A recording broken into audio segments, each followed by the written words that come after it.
Obviously, there's less people here, but I have to say for us, it's been great, and it is every year, and we, quite frankly, don't really understand the dilemma that everybody has. You get to see stations, you run into people, you have serious conversations, you talk about business, things get done. It's a very positive, proactive way, and the industry needs to meet once a year. And so we're an extreme supporter of NATPE. A large percentage of their revenue comes from auto advertising. And the autos, you know, everybody knows, are off quite substantially. And not just in sales, but they're not buying as many ads. So, and because the auto's down so much, it hurts the local TV stations quite substantially.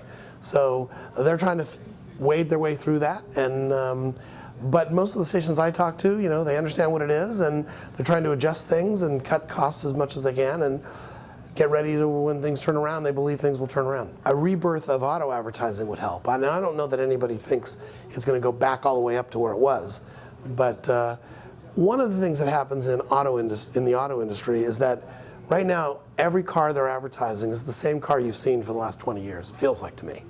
Because they don't really have anything to say. So they're telling you to come buy a car, but there's nothing new. There's nothing to really get you excited. You might need a new car and you'll go buy one. But what's happening here is coming out in the next year or so, you've got all these, not just hybrids, but plug-in hybrids. And it starts with the Chevy Volt. And when you start realizing that you can go 40 miles on a charge and then go 250 miles on your gas and the rest of the car, you may only need to fill up twice a year. That starts to get interesting. And when you do that across multiple different kind of car lines, now the automakers have something to say and something to sell us all and get us to pent up our demand to go buy. And it's like turning in your VHS for a DVD. And I can tell you, I want the new car.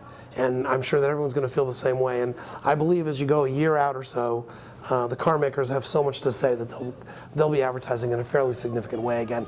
That would be something that would turn things around quite substantially. Well, they're booked to come here. We hope it still does. I don't know for sure.